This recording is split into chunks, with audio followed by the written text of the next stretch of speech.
Like I couldn't get sober for my other kids. I couldn't get sober for this. Like it's like I couldn't stop for 5 minutes. You know, I didn't have veins. I mean, I was just shot out, and it was like a freight train, and there was You never didn't have enough. veins. I tried that coke and heroin. I was Wow. like 15, 16 maybe. And then I went back to rehab a couple more times.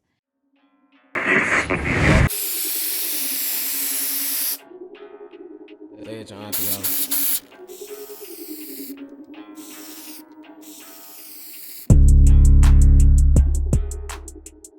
Welcome to Pesci's Recovery Corner. This is a recovery podcast. We talk with people from all walks of life about recovery. Recovery from what? Recovery from substance abuse, recovery from alcoholism, and recovery from mental health. Today we have a very special guest, Dana Genevieve. Welcome to the corner, Dana. Thank you. We've been talking about having you come on here for quite some time, and I'm really happy that you made it out today. Me too. Dana's very special to me. We'll get into all that later, but we do. Before we actually start the podcast, if you could please subscribe and like on YouTube if you're watching this on YouTube, and more importantly, please share this with everybody. We want to get the message out to let people know that there is hope when people are struggling with addiction, with alcoholism, and mental health. So Dana, let's talk about you. Nice to see you here. Nice to have you here. Tell us about yourself. Where are you from? I grew up in New Jersey. I was born in New Jersey and spent the first 21 years of my life there. And I have amazing parents that love me. You know, that was the one thing I never lacked in life was love. My dad did come back from Vietnam. He struggled with addiction himself. And, my mom was a young mom. And so they did their best. I always think about it now. Like, I think that's just like what you do, right? Each generation learns from the last and you do your best. So, like, I always knew I was loved a lot of time, but I was always lonely. Like, that's the one thing I remember from my childhood. Like, I didn't like being left alone. Being with myself, like I always felt like something was missing, and like I just guess I, like most people, tried to find that outside of myself to make myself, feel okay. I Now, when you say you were lonely, like you mean growing up in New Jersey as a little kid, you were lonely? Did you not have friends? No, I had friends all the time. I was very social, actually. My mom said when I was little, she would like turn her back at the grocery store and I would be walking down the aisle, like holding strangers' hands, telling them my name, my like everything. No, I talked to everybody. My brother and I my dad lived in New York City and we were really young. I remember going to the park and trying to find toy stores and stuff. It was just us. And he would just always be like, stranger danger, don't talk to strangers. And I'd just be telling everybody, just blah, blah, blah. So no, I wasn't like lonely like that. It was like, just like, they talk about that God-sized hole.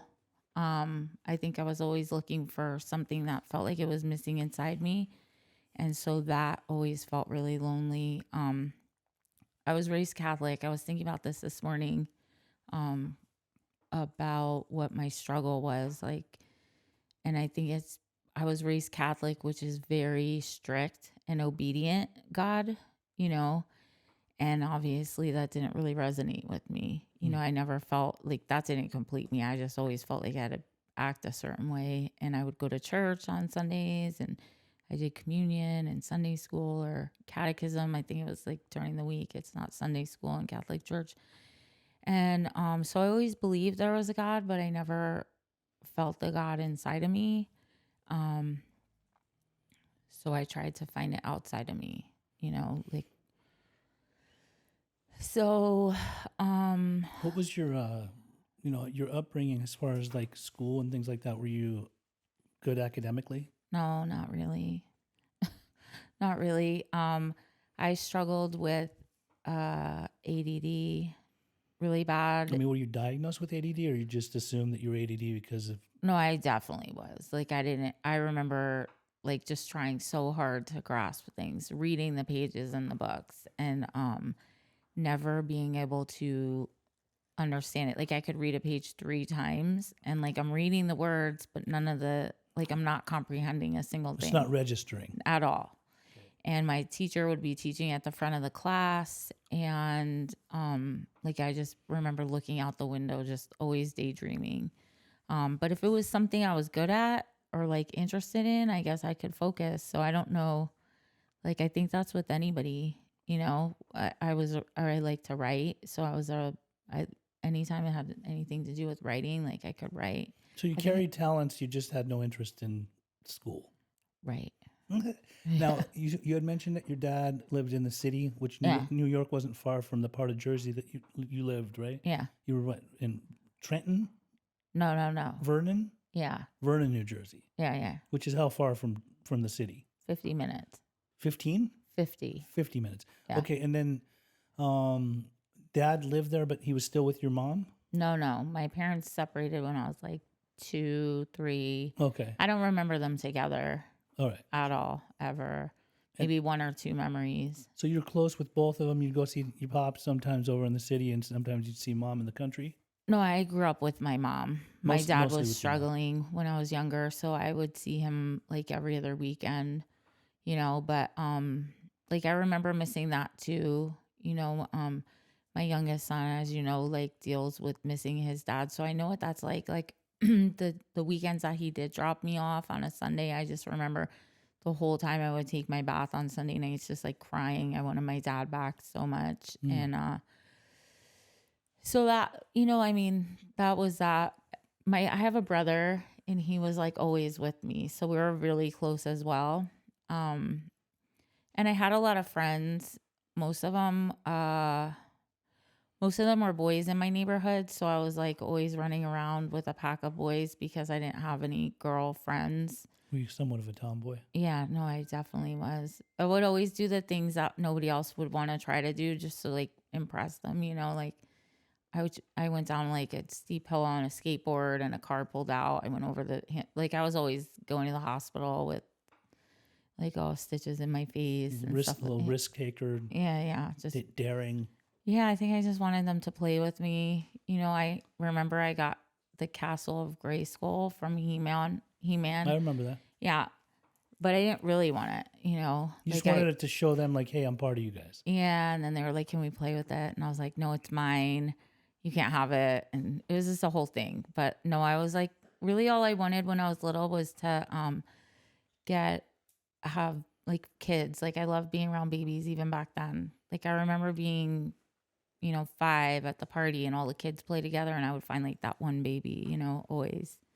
That's just was my thing from the time I can remember. Now, also growing up, like in your adolescent Oh yeah. period, what did you start getting into substances, and how old and why? Yeah, probably. I can't really remember the age. I'm not really good at that whole timeline thing. I was young. It was weed first. I just didn't. My mom worked all the time. I didn't really have any kind of nobody to check in with. You know, like nobody that made sure I came home and did the right thing. So I didn't really even know how to do like homework. I would just copy from somebody's paper when I got to school. You were cheating. Call it what you will. Teasing. No, I just didn't know like to sit down. Like I didn't know that structure, like to even sit down. So I just, yeah, I cheated. I actually remember getting caught cheating in kindergarten off of some kid's paper. Charles Gavold. Anyway, You remember his old name? yeah, I remember I was in trouble. So then weed started, but like I'm all in kind of person, and so I went to rehab. How old? I think I was 15, 14 or 15. 15. And was that because your mom was like worried about you and thought, this isn't good? Yeah, and my dad was sober now. So they sent me to rehab, and then I got out of there. Then you have to go to like the aftercare program with all the bad kids, and that's where I met my friends that, you know, then I took it to the next level. And then I met the kids that did coke and heroin and all those things. That young? Yeah. Yeah. So that's when I tried that coke and heroin. I was Wow. like 15, 16 maybe. And then I went back to rehab a couple more times. And In that adolescent period. yeah, Oh, so you went to rehab a few times when you were a teenager. yeah, 3. Wow. And how long were you, was it inpatient Yes. and staying for like 30 days? 42 days, I think it Yeah. was. Like 42 days. they just kind of want to just like level you out and set you straight and then put you back into regular school Right. and life. It didn't go well for me. You were No. making new connections or getting new I ideas. did get sober one of those times. Like I did hang out with the sober kids that I met, like the young kids of AA or whatever. And I remember going like camping sober and like doing stuff like that. And then I had this crazy boyfriend that like lost his shit and picked me up from high school. Long story short, like was gonna kill me and then kill himself. So we like hiked these miles and he had me at gunpoint and then he was gonna kill me and throw me in this quarry and somehow I got my way out of it. And then I got home that night and I was like I called him. Like I was like, "Oh, I love you," like whatever. I think some kid kissed me at some college and I told him like we went to Penn State for the weekend, me and my friends. And I really was just caught off guard. It wasn't like I was like that kind of person. But anyway, he was gonna kill us. And then so I talked him out of it, he got home and then I was like, I called him that night and I was like, listen, you know, my dad, I was like, if you even call my house again, he'll fucking kill you. Like, don't call our house. Don't call me. Don't ever reach out to me again. And like, I don't know if I don't think I told my dad that all went down, but it was like scary. And so I stopped hanging out with the sober crowd because they were all like, that's, Had this guy ever seen your dad before? oh yeah. And your Yeah. dad is a very large man that Yeah, he doesn't. Yeah, everybody was scared of it's a my New dad. Yorker. People didn't. Okay, so my dad, just to backtrack, because my dad had, I thought I knew the Serenity Prayer long before I got into the rooms because I always wanted him to be normal. I always wanted both my parents to be normal. My mom was always ready to like, go hiking on Mount Everest, and my dad was ready to pretty much beat anyone's ass, but not mine, you know what I mean? So I always felt fine, but nobody wanted to date me. And when I was in 8th grade, he took a baseball bat and like threatened my school bus in New York City. He met us on the class trip when we went to the Museum of Natural History. And so then he says he was joking, but like we're in 8th grade. So the kid sitting next to me jumped 10 seats back, and my teachers and my principal were on there. And he was like, I don't want any of you kids fucking with my daughter. And he's like banging this baseball bat into his hand, and like really people didn't want to date me in my school. Right. And so I didn't have that many I didn't have any boyfriends in my school. So And these things were happening when your dad was already sober? yeah. When he wasn't sober, it was very similar. He's wild, but he's awesome, right? He's amazing and he's always had my back and he's awesome. But anyway, so that was it. Like I did coke going with these kids. Like we would go to New York City. We would go into like Harlem, Spanish Harlem. Like we're these little kids. I look at my kids now and think, oh my God. And they would like be locking these big ass doors with like automatic weapons, like telling us to do these lines of coke that were out because they wanted to see if we were cops. And I was like clearly not a cop. I wasn't even, I was like 16. And so we did that for a while. And then like I tried heroin a couple times. I just threw up and I hated it. And You mean like smoking it? snorting it because it's that China white back there. China white. Yeah. So we snorted it and I didn't like it because I like to be up. So we did coke and then I tried to freebase coke and I did that for a little bit, like 2 months straight. And then I dated this guy who didn't really like that. And so we all did it. And then he liked coke, but he didn't like to smoke it, And so I stopped because I was like, okay, he doesn't want me to do that. And eventually we just moved out to California because Who's we? me and like 15 of my friends and that guy I was dating. So y'all made this decision like we're tired of New York, we're tired of New Jersey, let's move to California. Right. Because of because you wanted to go to school or party or what? I just wanted to go. I had already tried Vegas out when I was 21 with one of my friends, and Yeah. that went for 4 months. And then I moved back to Jersey, got back together with that guy, and then was like, let's move to California. And so we came out here, got this place. Everybody followed. Then we broke up. I moved to Newport Beach. And I love to party. Oh, I should just say, like during the 90s, it was so fun. You know, I was doing like in the New York City club scene, Mm-hmm. right? So my partying didn't, like, I switched from all that coke and stuff to more like ecstasy. Ecstasy. Now we're having The, fun. the love drugs. Yeah, we go out every night. I think I took one night off. And like, so during that time, I was always happy. I never had really an opportunity to be still. I remember, I think there was just one night, I can't remember which night it was, but there was just one night a week that like we would rest from clubbing and just probably sleep that whole day and then just be like back on it. Like, just crazy. I would pack a bag, go for like the weekend, see where we end up. I remember those times. The 90s were pretty popping. Yeah, so it was fun. Like, it wasn't unmanageable. Yeah, Orange County, LA, Vegas, all of it was just a scene. Yeah. So we came out here. It was 99 actually when I moved to California, and yeah, I broke up with him and moved with my girlfriends to Newport Beach, and we had a really good time there too. That was a whole nother party. I started doing a little coke there again, but nothing crazy. And then I met my husband. He was my next door neighbor, but we all lived in Newport for a little while, and it was fun. Like, we partied, and you know, I worked at a nightclub, and it wasn't bad. And then I got pregnant and got married, and you know, like everything I wanted, my life, like everything that I thought would make me happy my whole life, like I envisioned, like I knew I was going to be a mom.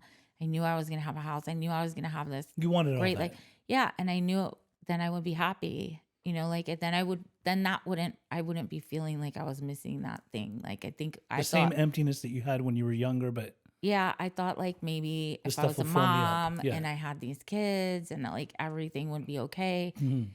And I mean, don't get me wrong, when I love my kids, like they're amazing. They brought a different love to my life than I could ever imagine. Mhm.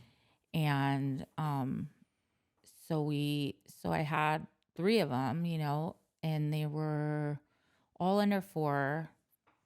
And we had like a nanny who lived with us, and my ex-husband was successful. I was a hairstylist, successful. I didn't go to work every day to a hair salon. I did like more like print, TV, commercial, fashion shows, and weddings. Mhm. And then I did some clients in my house, like that were friends and stuff. I had a little salon built in my house for the most part after I did some training in salons. And the thing was we all drank alcoholically back then. You Right. know, they would drink alcoholically. Anytime like I do alcohol, I'm looking for the Coke. Yeah, yeah. Like, no matter what. I just don't like to be drunk. The two go hand in hand. Yeah. Yeah, like the champagne bones connected to the cocaine bone. That's right. Yeah. That was so I had a hard time just drinking. Mhm.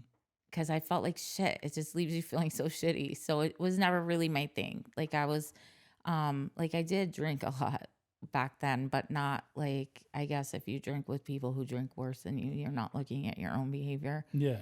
And so, It seemed that you were drinking and partying, but you had it under control.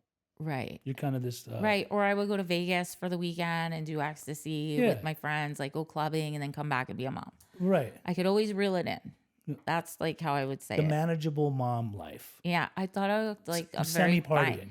fine line, you know, like I was normal. I was very involved in their life. I remember my son wanted to like be on the limo with the principal for being the top seller in the school, and I was like, well, we're going to be on the limo, you know. Yeah. And I was super involved, and you know, took them to the skate park every day after school, and you know, tickled their back when they went to sleep at night and told them like how amazing they are. And like they were and still are like my world, which is why when I spiraled, it was really hard to make sense of it to me. It was really hard to understand what addiction was. It was And what caused the spiral? so I hurt my back, did opiates, and I remember the So first you hurt time. your back and the doctor prescribed you opiates. Yeah.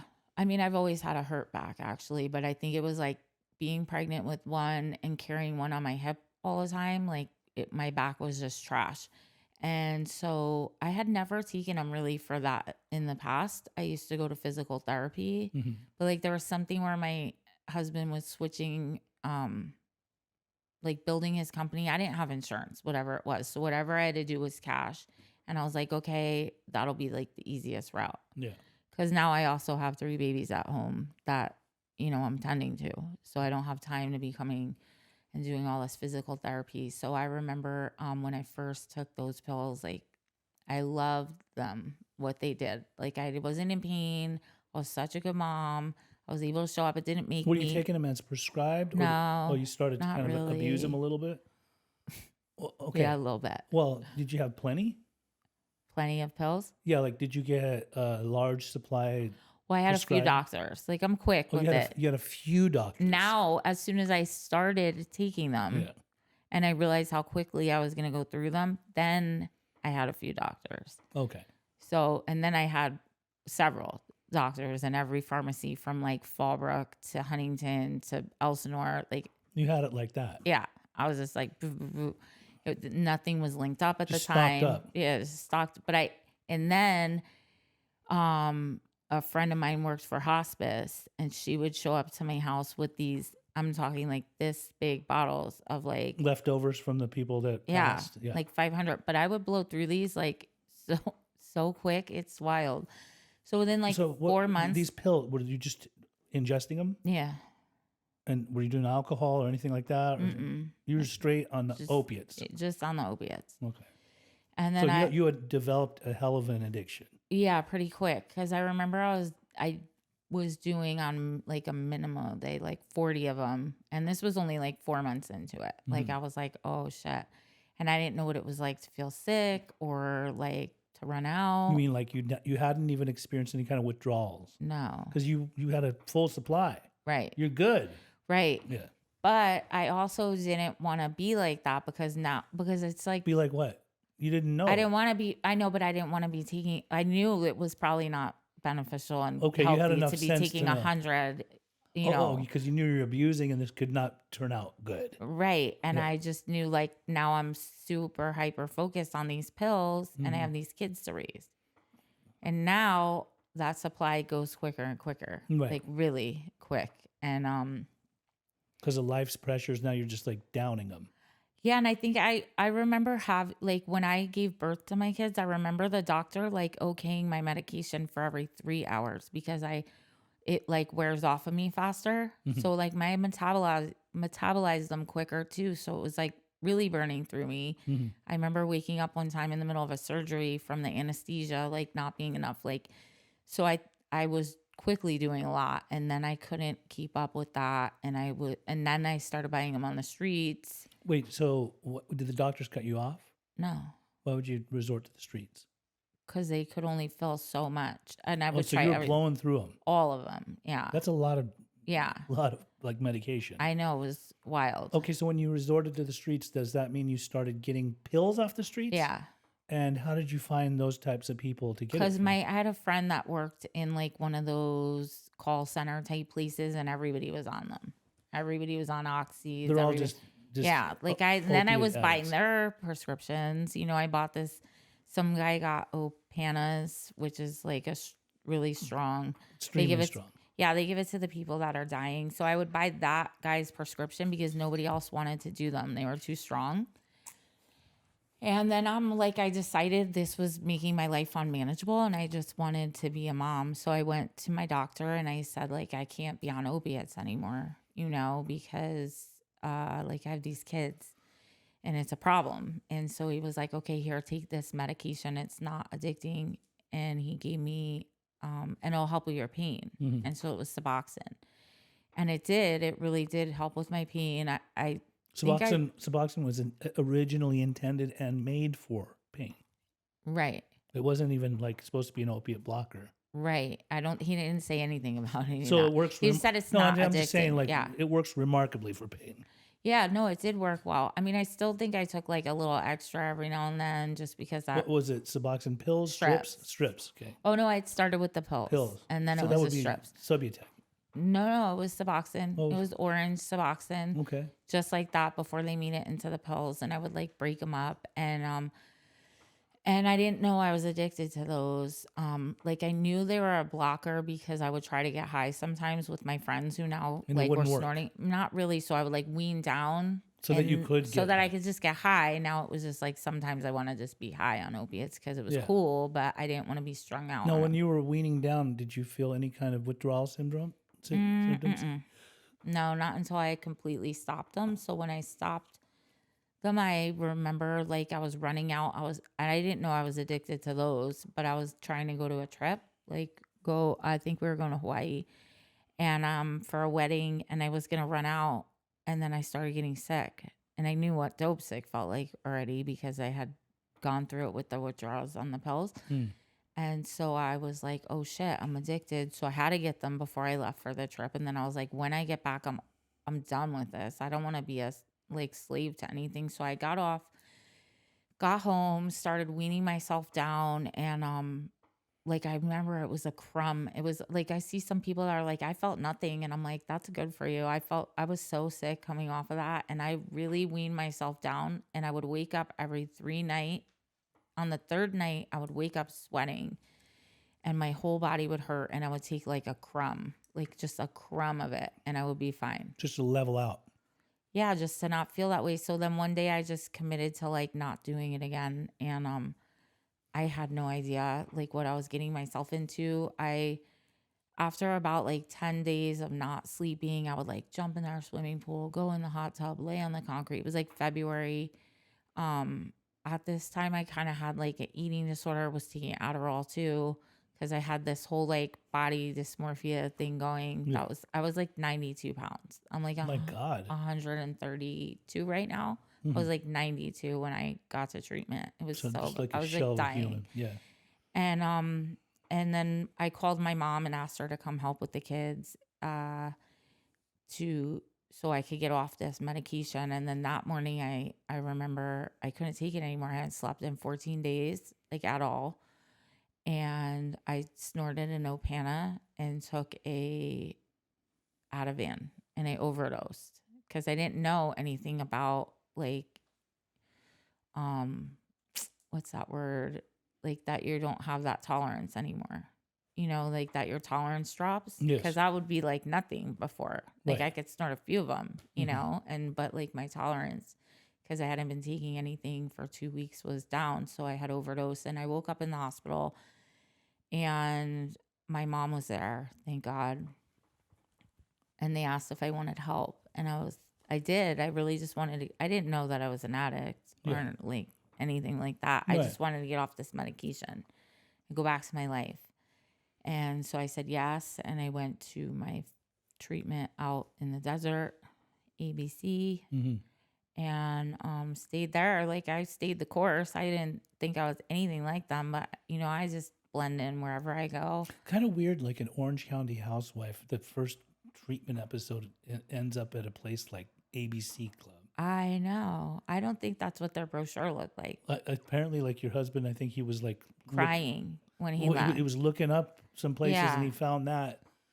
I don't know if he looked it up, but he drove me there. But I don't remember it because I said, fine, I'll go if you guys let me take pills. And they were like, okay, well, we'll get you pain pills. And this is when I think they thought like, wow, she's more fucked up than we think because they brought this pill bottle. I think it was like the grandpa's or somebody's like pain bottles. And I just cracked the top and like just dumped it in my mouth and just swallowed it. And so I don't remember really getting there, but I do remember him asking like, do you guys have security? like, and kind of crying when he was leaving. Like he couldn't believe he was leaving me there because he really didn't know. Like nobody knew. I like held it together pretty decent. Mhm. For the most part, you know. And were you in any kind of fear of being in treatment for the first time, or did you see anything there that made you wonder about this whole process? No, but I remember this lady like was speaking. Well, yeah, actually, I always share that part of my story. There was a lady that shot meth. I'd never seen anybody on meth, and then she signed away the rights of her kid. And I remember feeling so sorry for her. Like that would never be me. Right. I could never get to that point with my kids. Like I mean, like they were devastated that I was in rehab. You know, like they'd never spent any time away from me Mhm. since the day they were born, and here I was gone. And I remember telling my son Owen, like, don't ever let anybody cut your hair. Cause one time they like were gonna shave it and he's got this great hair. And when I came out of rehab, he had this long, crazy looking hair. I was like, why didn't you cut your hair? And he's like, Mom, you told me never to cut my hair. I was like, oh shit. Um, but yeah, I came out of there and I tried like the meeting thing and I had a resentment. With my ex-husband, and like I just didn't get that spiritual solution. So I had so much anger inside of me and like confusion, and I just ended up, and I was like arguing with people out there like, you don't know, I will never do Suboxone again. They're like, you need to say yeah. And I'm like, I'm really not like you, you know, like, and I really wasn't like that. Yeah. Like, there were some hardcore people out there that just came out of prison and stuff. I mean, I very well could have been like that, but I wasn't. And you know, I was shooting heroin in like 3 months. So the same person that saw a lady come in that was shooting meth before and she signed away the rights to her kids. hmm You saw that, you were convinced you would never do that. I knew I wouldn't do that And within 3 months, I mean, why'd you go from the pill to the needle? because I couldn't get the pills that much anymore because I went and told on myself everywhere. And Like, oh, were you don't write afraid me to put a script. needle in your body? I mean, were you ever afraid of needles before? Yeah.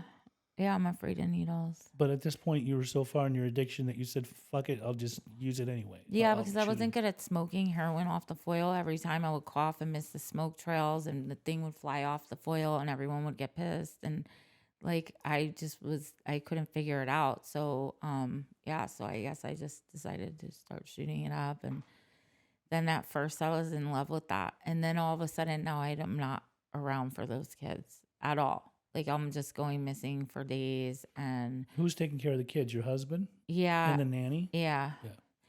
And, and I would come home after like 4 days gone, and like I You know, couldn't. what were you doing? Going like to motels or Yeah, I would hotels just or go to hotels and get a bunch with of who? heroin. Um, just my son's dad now. But Just like a running partner that you met along the way. yeah, like I used to go buy pills with him. Like that's how I met him.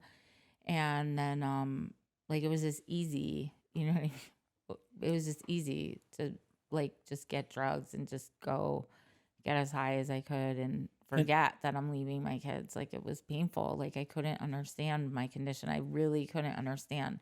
and along the way, were you allowed to come back home whenever you wanted, Yeah. but you just chose not to because you knew you weren't well?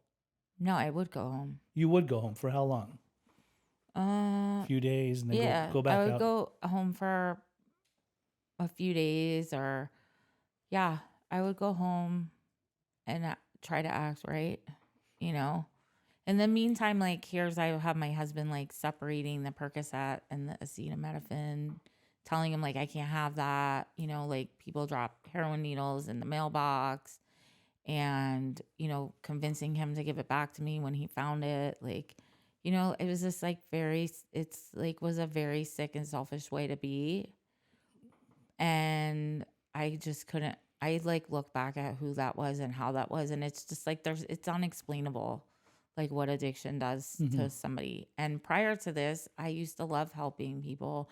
You know, one of my best friends used to rob his way across the country, strung out on heroin, and he would come to my house before I ever, you know, fucked with it. And he would go to prison, and I'd send him to rehab, and he'd be crying, and I wouldn't understand it, but I thought I could. Hmm. You know, and when he came out of prison one time, he was like, "Hey, what are you doing? I just got out of prison." I'm like, "I'm kicking heroin." And he's like, "No, but what are you really doing?" I'm Hmm. like, "No, I'm really kicking heroin." He couldn't believe it. He started crying, because it had been, you know, years that I tried to help him. And I thought I understood, but I really didn't until I became that person. And So along the way here, How many years did this last? The This, heroin. yeah. Oof. I'm so bad with the timelines. I think it was 2000. I can't remember if it was 12 or 13, About how many years? 6 or 7. 6 or 7. And then along the way, were you attempting to stop here every so often? Were you going back to treatment? Yeah, I went to treatment all the time. I didn't want to. How many times did you go to treatment? 20 something, 23, I think. 23 times going, and it was various different treatment centers. Yeah. Some were nice, some were low end, Right. I've all been to different. all of them. You went to all of them. So you got to experience lots of treatment. Yeah. And then in this process, I did get sober once along the way too. for how long? 4 months. Okay. But like I was really working a program. Like I grasped the concept of the program and I started working. I was like up in LA. I started working in Beverly Hills at a hair salon and then I decided that was really circumstantial that I ended up on heroin and that I really wasn't an alcoholic like that. And I didn't need AA. Your addiction kind of just moved in and decided to make a different decision than work a good program. And so I left AA, or I just didn't go to meetings for like a week, and then I relapsed on a Friday night, like on my exact 4 months, with a couple friends, and like the whole way down, I didn't know where to get drugs in LA. I'm sure I could have found them, but I had people down here, and it was like a Friday, and I felt like the whole way down, like God was throwing up billboards all along the way, like Dana, turn back, call your sponsor. Do this, do that. And I was just like, oh my God, you guys see like that Lambo over there? You know, I just didn't want to see it. Like I shut that like God consciousness off. I did not want anything to do with stopping. Right. Like my disease won that day because I wasn't doing anything to make it different. And so I left, I did that, started a whole nother chain of things. And my friend that came out with me, he ended up overdosing in the hotel that we were staying in, and dying on New Year's Day, the day we were going to go into a different treatment. And I just couldn't get it after that even, like after that was like really traumatic. He overdosed in front of you? Mm-hmm. You watched it? Yeah.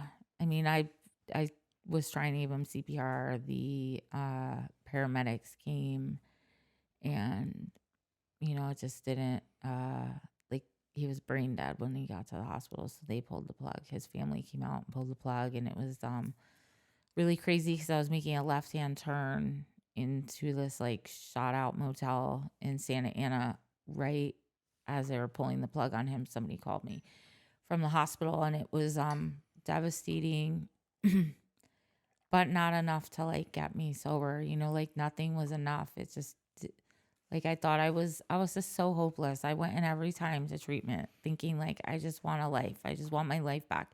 And the more I stayed out there, like the worse it became. Now, you had mentioned that your son's father was one of the people that you were using with at the time, right? Yeah. But at the time, like you weren't in a relationship, but that kind of developed in your addiction. Yeah. Together. How did you? I mean, can you explain like the whole pregnancy? Like, yeah.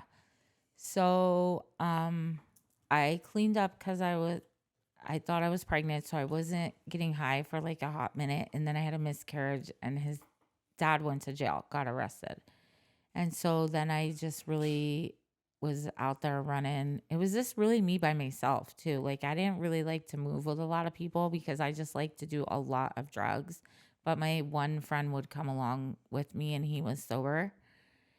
And pretty much just make sure I didn't like kill myself or get kidnapped, which I have been, but and I've overdosed a million times. But anyway, I had pneumonia. I had given myself a hernia from throwing up so much from the opiates. And I went into the hospital. I felt really shitty. So I went into the hospital and they needed to get a blood transfusion. And they were like, we need to do an ultrasound first. And I was like, okay, I was so high on meth and heroin that when they did the ultrasound, I'll never forget it. There was a baby on the thing. I was like, what the hell is that? And the lady's like, oh, that your baby. And I was like, no, I'm not having a baby. Wrong girl. as it's like just up there, like obvious. And the craziest thing was my son was praying in the ultrasound. She's like, I've never He seen was this like in a before. prayer pose. Yeah, she says, I've never seen this before. Your baby's praying. I'm like, yeah, he's probably like, please, mom, stop doing drugs. Yeah. You know what I mean? And like, I still couldn't stop. That was the crazy part. Like, I still couldn't stop. And then I became like beyond what that mom was that I saw in that first treatment because, unless it had happened to me, I could never even fathom what it would feel like to not be able to get sober for being pregnant. I would normally, had it not happened to me, probably even if I got sober, probably look at somebody and be like, you couldn't get sober when you were pregnant, like just harming That your would be kid. that'd be You know what I mean? the Like right thing to do. yeah, like what? And it's just like it's Be a not like great that. Like motivator. I Like, couldn't get sober for my other kids. I couldn't get sober for this. Like it's like I couldn't stop for 5 minutes. I didn't have veins. I mean, I was just shot out and it was like a freight train and there was you never didn't have enough. veins because you were shooting in every Yeah. orifice, every part Yeah. of your body, and you pretty much killed all the veins. hmm Yeah. I would shoot up in my temple right here when I got sober. I would choke myself in the mirror and people would be like, you're so crazy. You need to get sober. I was like, so do The you. soccer mom that was such a motherly person to her kids had totally become someone. It's like the demons took over. Yeah, and I'm like, so then I started selling drugs. I Thank, got MRSA and almost died when I was pregnant with them too. That's when I was able to stop. We had 105.7 fever when I got to the hospital, and I stayed in the hospital for 30 days and cleaned up enough till I had him. Then I had him. He was 6 months old. He got taken from me from Child Protective Services, and that was probably when I went off the rails. Like I was so out of control. I was so devastated. I wanted to die. Like I didn't think that I couldn't believe that I would let that happen to my child. Like any of my kids. And it was just like this moral m- battle. Like what is wrong with me? What is wrong with me? What is wrong with me? Like I had no idea that I couldn't stop. I just thought I was just like this horrible person. was your other three kids' father keeping you away from the kids, or trying to? Mm, kind of. Were you allowed to visit them, or Um, yeah, I saw them. He would like meet me at like Dave and Buster's and stuff like that so I could see them. And then my parents would come into town and take them for like a week or two at a time. So I could stay with them and see them, but they weren't you weren't present in their life? I mean, like I saw my daughter, my youngest, at like I would go to her school at lunchtime and sit down at the cafeteria with them, and then I signed up to be like the class mom helper for the Valentine's Day party. While you were loaded. Yeah, because my ex husband doesn't, he didn't want anybody to know that his wife or ex wife Yeah, was a it's heroin like addict, so he didn't. Yeah, sweep it under the rug. so he didn't say like, oh, I don't want her near the kids. Make sure she doesn't come on campus. Like me, So like that's how I saw my youngest daughter. And then my son always called me all the time. So I saw him everywhere. He was in football. I would go to his games. I would try to, you know Hmm. what I mean, if I could make it and show up. And I was just high all the time though. Okay, so Dana, tell me, explain to me, what pushed you in the direction? What motivated you to get sober? Why? So I was selling heroin at the time. Hmm. I had gone to jail a few times. I was out on bail. I was picking up like so many charges, violations. Like I think I had 11 when I got sober. And my kids were getting older and the drugs weren't working and I didn't want to go to prison basically. Like there was like a moment of clarity where I started like breaking down my consequences Hmm. and asking myself, are you willing to pay that consequence? Like, I really am not the girl in jail. Like, people say that, like, some people like it. Actually, I've heard people say, like, I don't mind. Um, I did not do well. I pushed the button. I almost got my ass kicked. I wish they would kick my ass. Like I was really not the girl. I wanted Xanax. And this is when I had drugs with me on me in jail. You know, like I just couldn't cope in there. I think it's like a lot of dark energy. I'm Mm. super empathic. Like it was too much. And there was somebody trying to set me up, me and my son's dad up, and like I just knew it was time, and the drugs didn't work anymore. I had no veins left, like nothing was working anymore to numb this pain where it used to fill that void. It like when I found it, it worked exactly how it needed to, and now it didn't work at all. So did you get sober on your own, or did you do it in treatment, or where? No, I went to treatment. I could never do it on my own. I never even tried really. I wasn't that person that was like, "Oh, I'm gonna I'm try just on gonna my own. try on my own." Yeah, Like I knew I needed it's to be really hard when removed. you're a full blown like opiate addict. Yeah, To do like it on your own, you'd just be falling apart. yeah, I would never was one to kick like at all. I just couldn't do it. I didn't think I've kicked like 3 times and the rest of it was just like I'm not running out. I'll figure it out. So I went into treatment and I had a car, money, and heroin for the first time. I showed up with all and nothing was working and I was done and I wanted to You die. snuck these in. Yeah, I did sneak it in, you know that I snuck it in Yeah. because actually my friend Corey, who has 7 years today, I saw on Facebook, Yeah. found it on me. She asked me if it was my spoon in my fireplace in my bedroom at this treatment, this really nice house, in Dana Point, and I said no, I don't think so. It doesn't really look familiar, and I realized like if I got kicked out, I think I was gonna die. So I I was loaded. I had just finished the rest and I said, like, please don't throw me out because if I leave, I'm gonna die. And so they let me stay.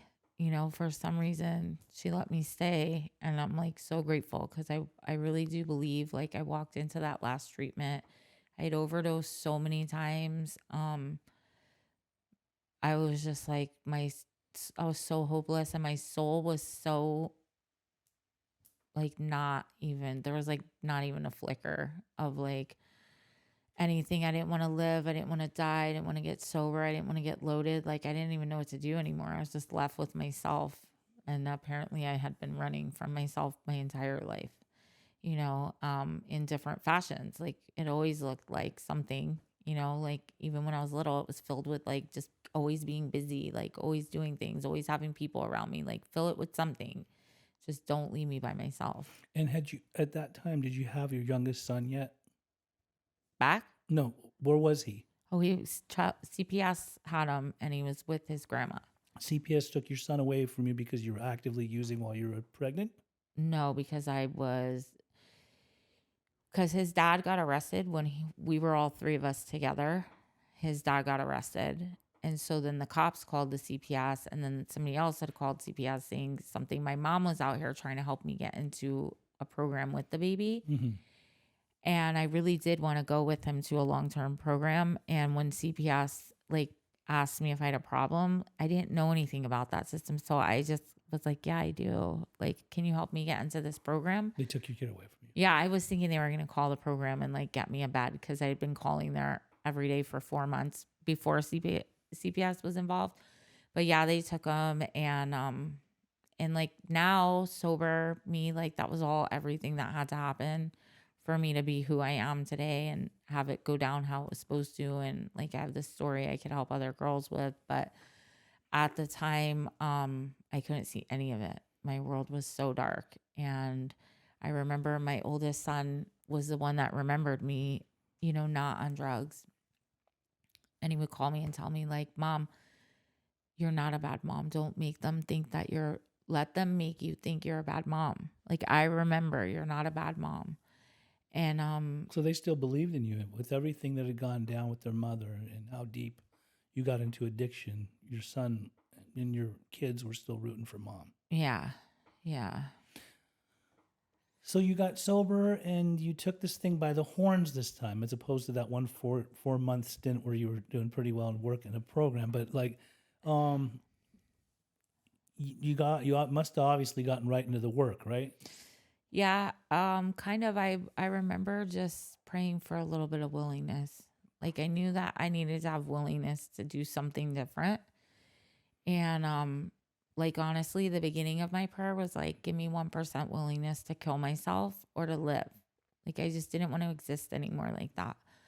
And like God had a different plan because obviously I'm here. And I started um oh, that guy Jay Westbrook. He did that whole thing. And Yeah. I always and Go ahead, say it. Talk oh, about it. he always, or I was in the treatment the one time I got sober and he had us all, it's like a big group of girls. He had us all looking around the room for something red and we're going to close our eyes and remember it. And who could ever remember the most amount of red was going to win. And so I was like super hyper focused on like little things that other people wouldn't get because like I'm going to win and I'm competitive.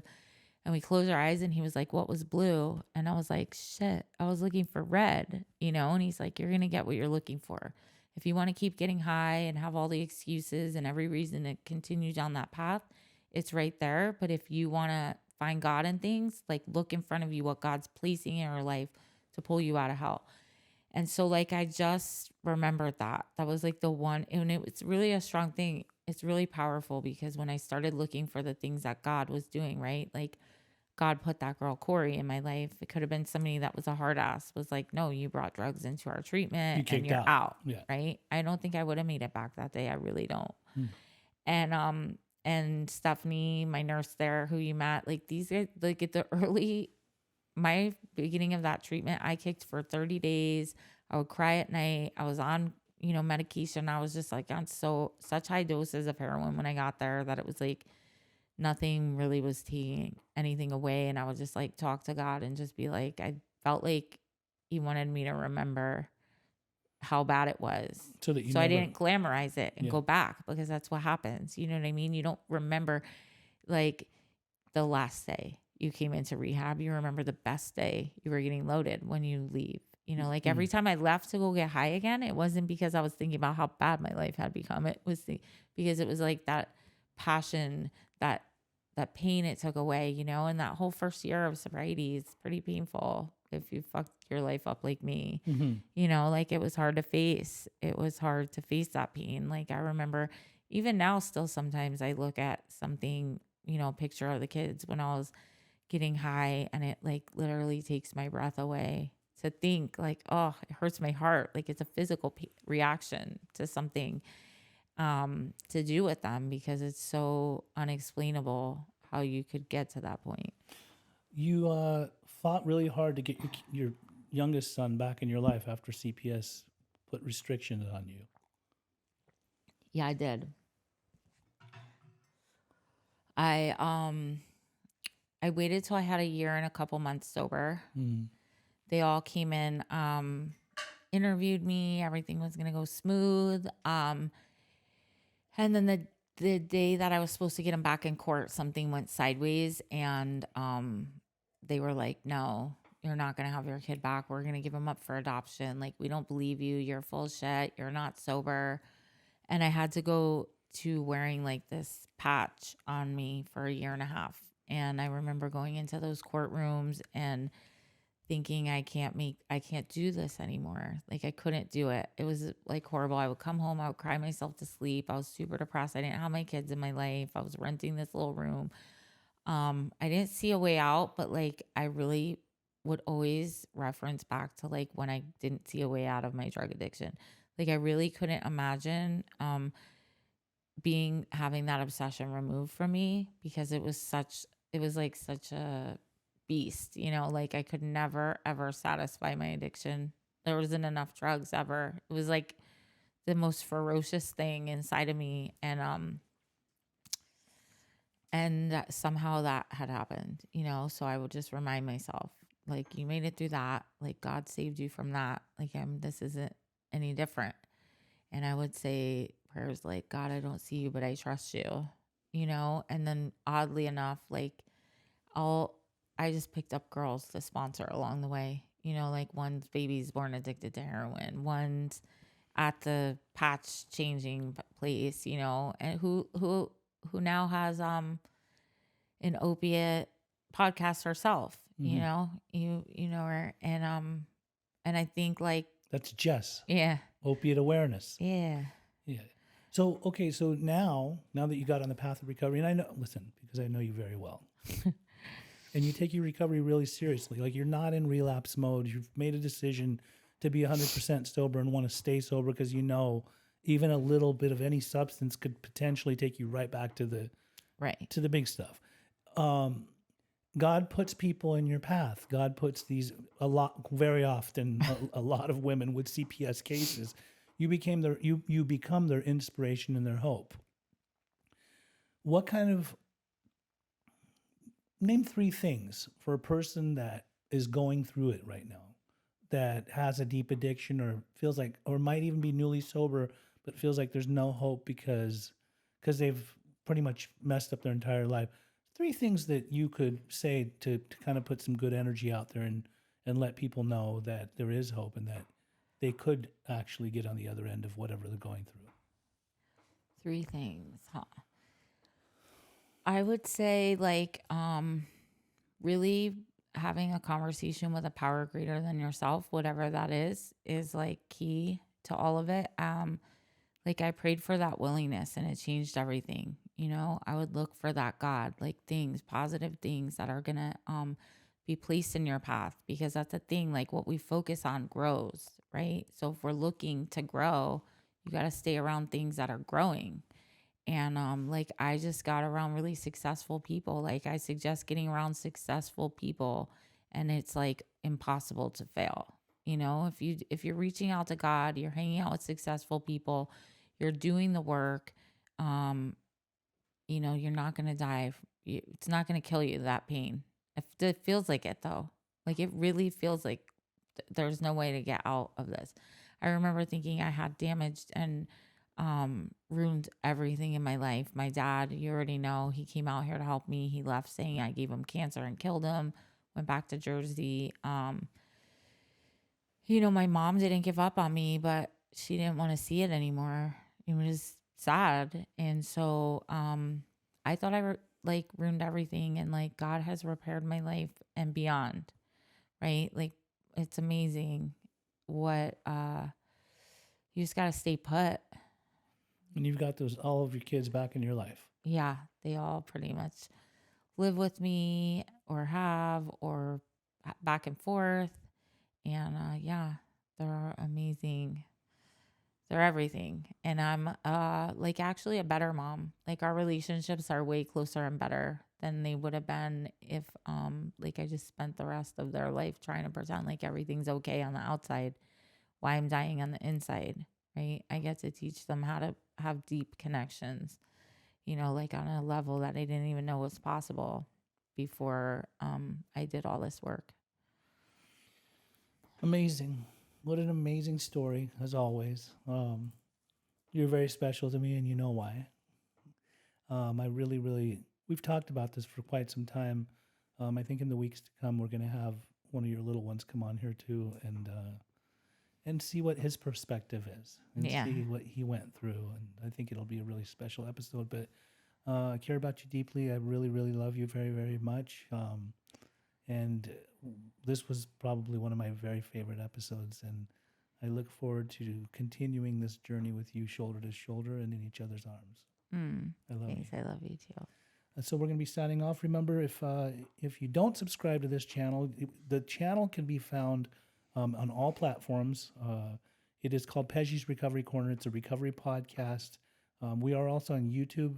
Please subscribe there, like it, and share with everybody. And we'll be back again next week with another special guest. Thank you.